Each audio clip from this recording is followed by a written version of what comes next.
Haha! Victory! Hello, this is DragonLoon, and welcome back to another episode of Songs of Six. Last time, we fought our first battle against Cruel and won! That is after paying them a tribute the first time. But that's beside the point. We also got a nice defensive wall set up around our entire starting area.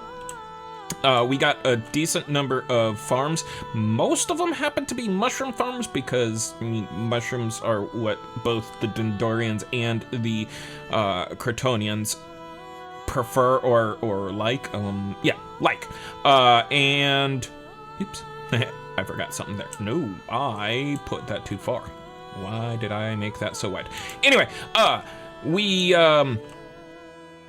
also got a library in with our first research into farming so that we can produce even faster.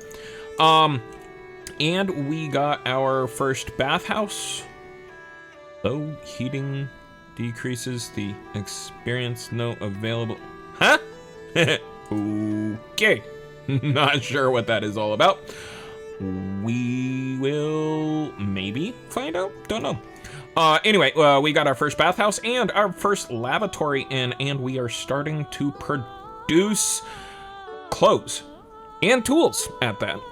We got a tailor and a tool workshop, and we got a masonry so that we can start producing the cut stone so that we can improve our pathways here. So this time I'm gonna do just a tad bit of a different thing than usual, and that is we are going to go into a somewhat of a tutorial style because we are going to be getting into trading this time. We're producing a lot of wood and thusly probably going to be able to produce a lot of furniture, which sells relatively well, but we're not bringing in a lot of things like clothing. We're not producing enough, or a lot of clothing, I should say, so we'll probably want to bring that in. We're probably also going to want to import fish because we're not producing those very fast, and that is a favored food of the Dendorians.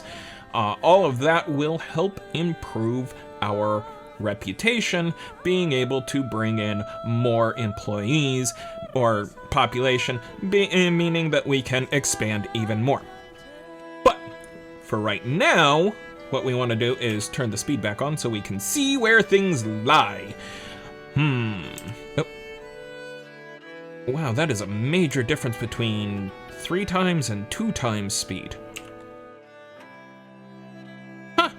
Anyway, so what we want to do is we want to take a look at what we have here. We aren't producing very many tools, but that's because we're not producing metal very quickly. So let's look at our metal smelter.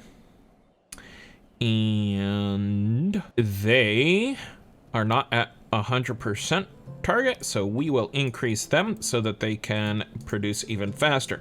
However, if we look over here at our coal, we don't have very much coal coming in. So let's take a look at our coal mine, which is up here. And we have 10 workers, so they're producing a decent amount of coal. Okay, so that's fine. We'll leave that there. Do they have tools? No, they do not have tools, so we will also give them tools, which the tools improve productivity of the workers. So, we will give them tools so that they produce more metal, so that we can produce more tools and battle gear. The other thing we are going to do is take a look at why this is like it is. Aha, so it is too wide. All right. So we are going to remove that. No, we can't remove that. Remove. There we go. We'll remove that row. Like that. Wow, we have people sleeping out in the farms. So that means that we do not have enough dormitories or beds. So what we'll probably do right here is put in some more flat houses. Oh, right. So we'll get them working on that. And then what I think we might do is we'll essentially copy this room over here. But that means that we're going to have to dismantle our wall. All right, and because they have the wall dismantled now, what we can do is we're going to build a road straight up like this. All right, and we'll put the road in, and we'll go ahead and automatically do the fancy road because we're going to be upgrading everything to the fancy road anyways. There we go. All right, so we have the road in. Now we need to figure out how big we're going to make this building. So we'll grab our wall tool here, and this building is 79 tiles tall. So I don't like odd numbers like that, so we're going to make that 80 tiles. All right, now how wide is this? This is 72 wide. All right, perfect. So we'll go, we can't go 72 wide. We can go 59 wide. Or 54 wide. I think we'll do that. We'll do 54. And we will leave this kind of open-ended, because we then need to set up our kitchen, tavern, warehouse, lavatories, bathhouse, dormitories. Well, we'll probably do flat houses actually, and library. So give me a few minutes and we'll be right back.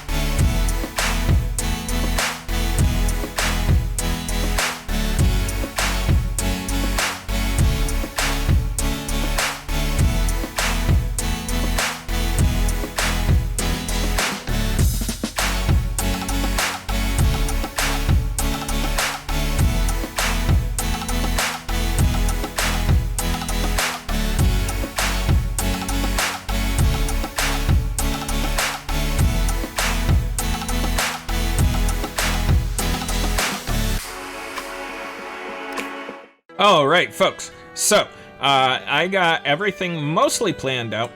We just have a few things that we need to finish here, but this is my plan. I know it's gonna be really hard to see right now until it's fully built, but we're gonna put our warehouse down here for our raw food. We're gonna put our kitchen down here, and it has immediate access into our tavern. We are also going to put in a feast hall over here eventually. This will lead into a nice hallway here, which will give access to our flat houses over here, another library over here, and a bathhouse and a lavatory here. And then we have the defensive wall all the way around that, with some road access on either side. So let me have them build that. Uh-oh. All right, so we have only a few days before Cruel returns, and yeah, that's not good. So we will slow down time just a tad bit. All right, wow, 267 men. How many men do we have? All right, slow that down. We have 300. That's gonna be interesting. And I forgot which direction he was coming from. Yeah. All right, we'll get there. All right. We now have Cruel coming. Oh, wow, he is really close. All right, so we need to grab all of our men. And Cruel is down there, so we are going to muster our troops this way in tight formations. No, loose formation. Muster! All right. And we need to keep an eye on Cruel while our men muster. And we're gonna split up our people so that they are in more of a pincer move. Uh-oh. Didn't muster fast enough. Alright, so our men are taking out Cruel. That's good. Although we are losing a bit of people. Haha! Victory! Alright. So let's disband. Oh, and we have our first person in Division number 2. That's awesome. Or Division 3. Yeah, number 2, it's the 3rd division. We have one person with combat experience. That's nice. All right, so back to what we were doing here. We got a lot of unburied corpses from the combat, which that will go in our graveyard, hopefully relatively soon. All right, and this is coming along rather nicely. So now that we've defeated Cruel, we can increase the speed again. All right, so been doing a little bit of work. We've gotten the building complete and our defensive perimeter complete again. And I have some news. We actually have 9 soldiers with experience in our division number 2, so that's great. But I've gotten a chance to put in the warehouse for the food, the kitchen, and I put in a feast hall as well as the tavern, so that should help with our reputation as well. I put in a small library here, which will net us, I think, 2,000 knowledge. Went ahead and put in the bathhouse and the lavatory, and this is a flat house. Although the coziness is only at like 40 some odd percent. I shoved as many apartments as I could in there. So that is what we have going there. However, it is going to take a really long time because we need lots and lots of cloth.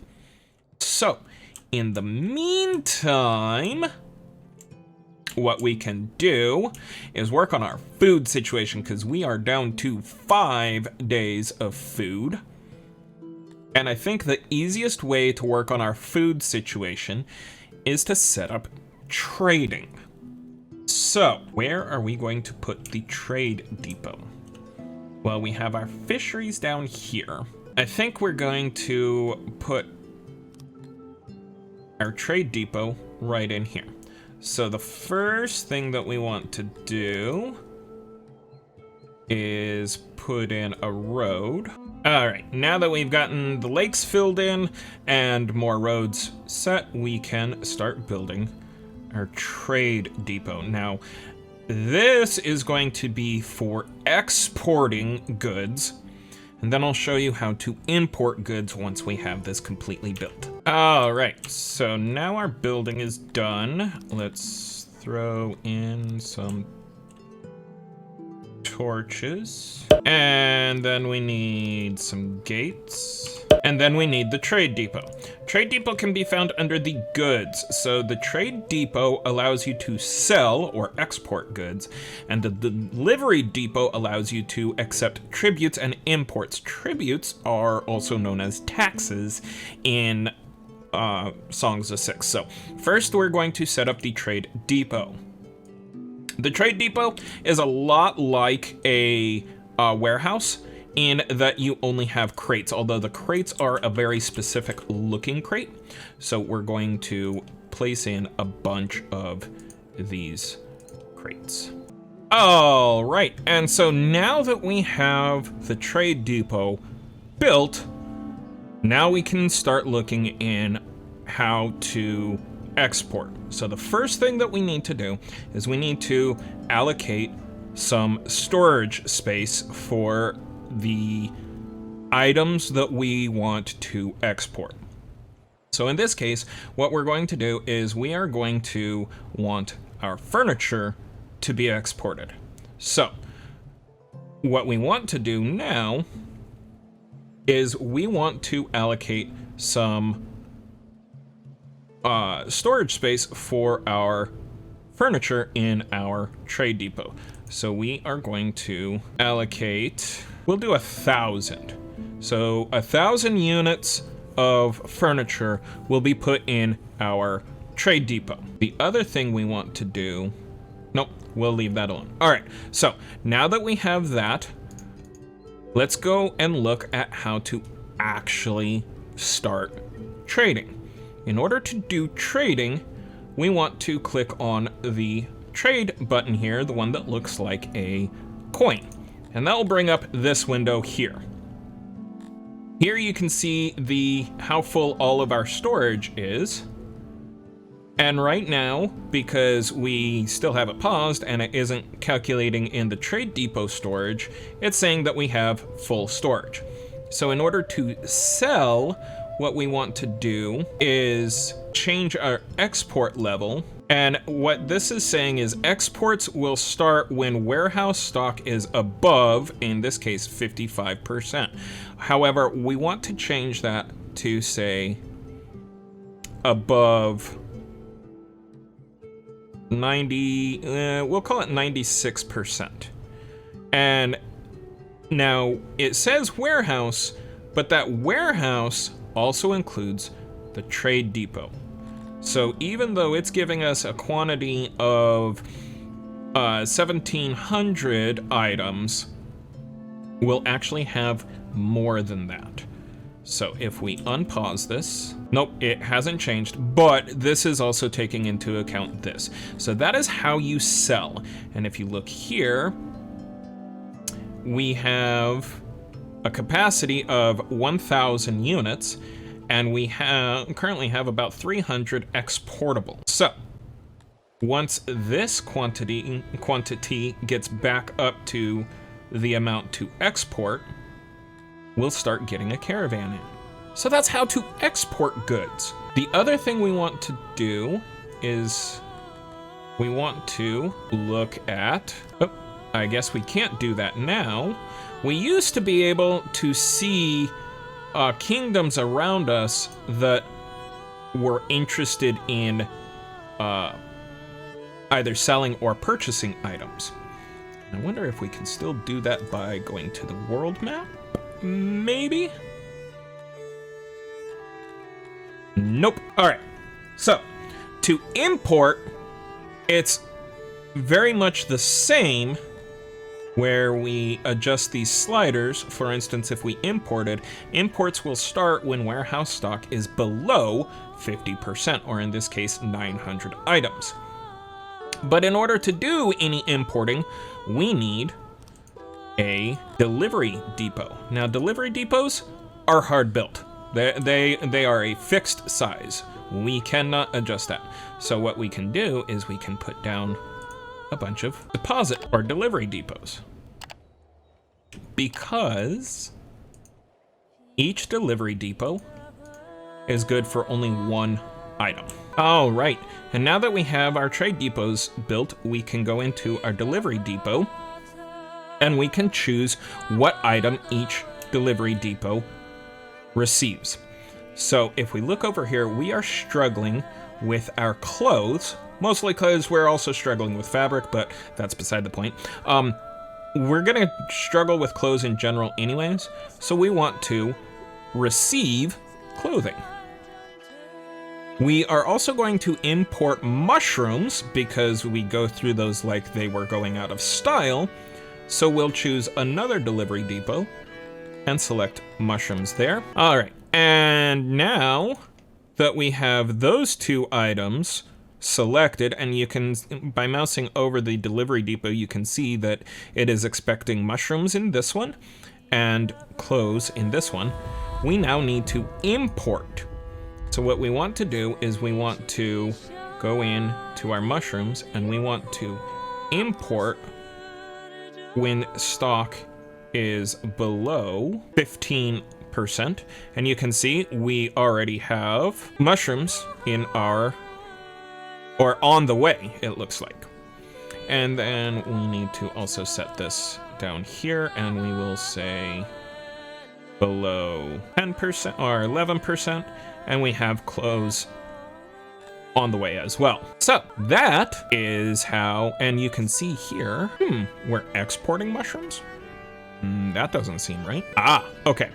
So we are essentially losing money on clothes and mushrooms, but we're gaining money on furniture, but not the same amount. So we need to sell something else. So let's allocate some storage space, and then we go in here and we will say export when storage is, we'll say above 50%. And you can see here that we now have clothes in here, which people were already taking.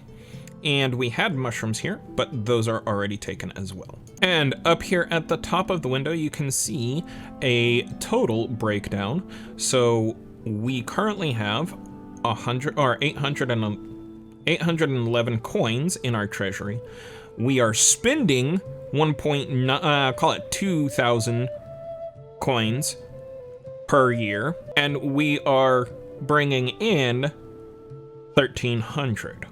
Which means we are losing money until we can start selling eggs. And we might as well also put a stock of cut stone in as well, because cut stone is potentially really good.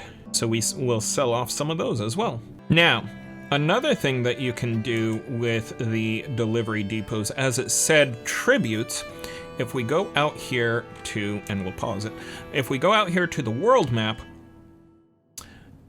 you can see right here that we can get out of our territory here wood, stone, fish, cotton, fruit, grain, mushrooms, vegetables, coal, gems, and ore.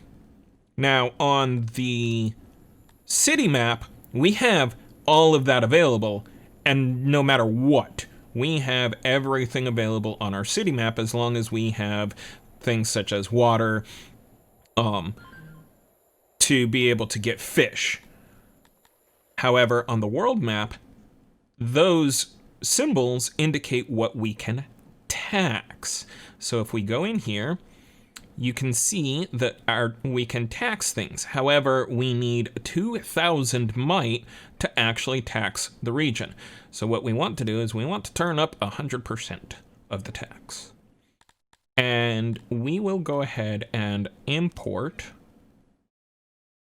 25% coal, 25% ore, and we will do 50% mushrooms. But we won't start taxing until we reach a might of 2,000. In this case, might is currently just the same as our population. So once we have a population in our city of 2,000 people, we can start bringing in taxes from our world map. And in preparations, we want to allocate this to coal and this to ore. And that will allow us to start bringing in tax revenue once we have a high enough population. Until then, we'll keep working on our new residents. And it looks like we do definitely need to bring in some more food. So we are going to start working on that. And also, because we have a population over 1,000 people, we can get our first nobility. So we will grab Voline Dragonborn, who is a Cretonian, and we will elevate him into a position of power. And we will put him as a master of farms, which will give us master of farms handles our farms and boosts their yield. It will increase the yield of all of our farms, which is a good thing. However, they require chambers. So we now need to build some chambers. But if we look here, the chambers are 8 by 6 wide. Oh, and they require some gems. Now that's interesting. However, where are we going to put said chambers? I don't know. We'll have to figure that out later. Ah, look at that. Our second library is completed. Excellent. And now, as soon as we get some more knowledge, we can increase by doing plow down crops. But we need almost 2,000 knowledge for that. All right, and now that our flat house is complete, we should start getting more happiness. And we are still struggling with our food. However, we have a decent amount of knowledge available. So we are going to do the plow technology, which is currently giving us a total of 15% increase for all farms.